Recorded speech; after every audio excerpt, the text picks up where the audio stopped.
അമേഠിയിൽ രാഹുൽ മത്സരിക്കുമോ? അമേഠിയിൽ ഒരു തരത്തിലും സാധ്യതയില്ലെന്നല്ലേ ഇപ്പോൾ പുറത്തു വരുന്ന വാർത്ത. ഏറ്റവും ഒടുവിൽ പുറത്തു വന്നിരിക്കുന്ന വാർത്ത എന്ന് പറയുന്നത് റായ്ബറേലിയിൽ വേണമെങ്കിൽ ഞാൻ പോയി മത്സരിക്കാം.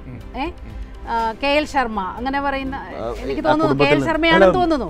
KL ശർമ്മയെ പോലെ അമേഠിയിലേക്ക് മത്സരിപ്പിക്കാൻ വേണ്ടി കോൺഗ്രസ് തീരുമാനിക്കും. ഒരുപക്ഷെ തലമുറകളായി അവരുടെ കയ്യിലിരുന്ന 2 സീറ്റുകൾ, ആ 2 സീറ്റുകൾ ഒന്ന് അമേഠി തോറ്റു കഴിഞ്ഞു. റായ്ബറേലി ആ ഘട്ടത്തിലോ വക്കിലോ നിൽക്കുന്നൊരവസ്ഥ.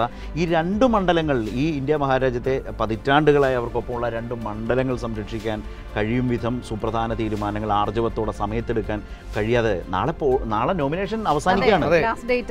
നാളെ സ്ഥാനാർത്ഥി വന്ന് നോമിനേഷൻ കൊടുക്കേണ്ട അവസാന ദിവസം. ഇന്നിപ്പം രാത്രി വൈകി എന്ത് തീരുമാനം വരുമെന്നൊക്കെ എല്ലാവരും പറയുന്നുണ്ട്. മനു എന്താ പ്രതീക്ഷിക്കുന്നത്? ഞാൻ ഒരുപക്ഷെ രാഹുൽ ഗാന്ധി റായ്ബറേലിയിൽ മത്സരിക്കുമെന്നൊരു തീരുമാനം ഉണ്ടാകാൻ സാധ്യതയുണ്ടെന്നാണ് ഞാൻ മനസ്സിലാക്കുന്നത്. അമേഠിയിൽ മാറി അമേഠിയിൽ നെഹ്റു കുടുംബത്തിന്റെ അടുപ്പക്കാരനായ വാർത്തയിലൊക്കെ കാണുന്നത്. അതെ, നമ്മൾ അങ്ങനെയാണ് മനസ്സിലാക്കുന്നത്. ഇവിടെ ഒരു പ്രധാനപ്പെട്ട പ്രശ്നം, ഇപ്പോൾ ശരത്ത് പറഞ്ഞതുപോലെ ഏറ്റവും ക്രൂഷ്യൽ തെരഞ്ഞെടുപ്പിന്റെ സമയത്ത് ഈ പൊതുസമൂഹത്തിന് മുൻപിലേക്ക് വളരെ ആത്മവിശ്വാസത്തോടെ കോൺഗ്രസ് ചെല്ലേണ്ട ഒരു സമയമാണ് നോർത്ത് ഇന്ത്യയിൽ. എത്രയോ നേരത്തെ, അതായത് പറഞ്ഞത് നോമിനേഷൻ തീരുമാനിക്കുന്നതിന്റെ അതേ അവസാന മണിക്കൂറുകളിൽ പോയി ഓടിപ്പിടിച്ചൊരു നോമിനേഷൻ കൊടുക്കേണ്ട ആളാണോ രാഹുൽ ഗാന്ധി അല്ലെങ്കിൽ പ്രിയങ്ക ഗാന്ധി? ആ അവസ്ഥയിലാണോ കോൺഗ്രസ്? ആത്മവിശ്വാസത്തോടെ നേരത്തെ പ്രഖ്യാപിച്ച് ഗ്രാൻഡ് ലോഞ്ച് നടത്തി ആ മണ്ഡലം ഏറ്റെടുക്കുകയല്ലേ യഥാർത്ഥത്തിൽ വേണ്ടത് എന്നുള്ളതാണ്. അത് തന്നെയാണ് ചെയ്യേണ്ടത്. പക്ഷേ അത് ചെയ്യാനുള്ള ആർജവമോ ആത്മവിശ്വാസമോ കോൺഗ്രസിന് എത്രയോ മാസമായി രാഹുലിനെ വെല്ലുവിളിക്കുകയാണ്. രാഹുൽ വയനാട്ടിൽ വന്ന് രാഹുലിനെ വെല്ലുവിളിക്കുന്ന അവസ്ഥയായി.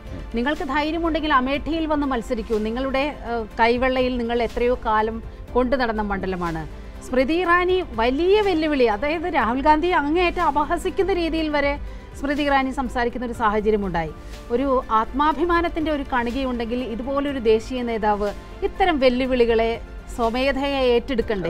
അമേഠിയിൽ മത്സരിക്കണ്ടേ? തോൽക്കുന്നെങ്കിൽ തോൽക്കട്ടെ. ഇന്നിപ്പോ അദ്ദേഹം പ്രചരണ രംഗത്തുള്ളത് കർണാടകയിലോ മറ്റുമാണ്. നാളെ ഷെഡ്യൂൾ ചെയ്തിരിക്കുന്ന പൂനെയിലാണ്. ഇതിനിടയിൽ എങ്ങനെ നോമിനേഷൻ? വേറെ ഒരു ക്വാർട്ടേഴ്സിൽ നിന്ന് വേറെ ഒരു തലത്തിൽ നിന്ന് ഒരു പെർമിഷൻ കിട്ടിയിട്ട് രാഹുലിന് തീരുമാനം എടുക്കുന്നത് പോലെ തോന്നുന്നില്ല ചിലപ്പോഴൊക്കെ. അതായത് രാഹുലിന്റെ ഒറ്റയ്ക്കുള്ള ഒരു തീരുമാനം, അദ്ദേഹം തീരുമാനമെടുക്കുന്നു. അത് പൊളിറ്റിക്കൽ അല്ല എന്നുള്ളത്. പൊളിറ്റിക്കൽ അല്ല, ഖാർഗെ അത് ഏറ്റു പറയുന്ന ഒരു സാഹചര്യം. അതിലപ്പുറം ഒന്നുമില്ല. കോൺഗ്രസിനെ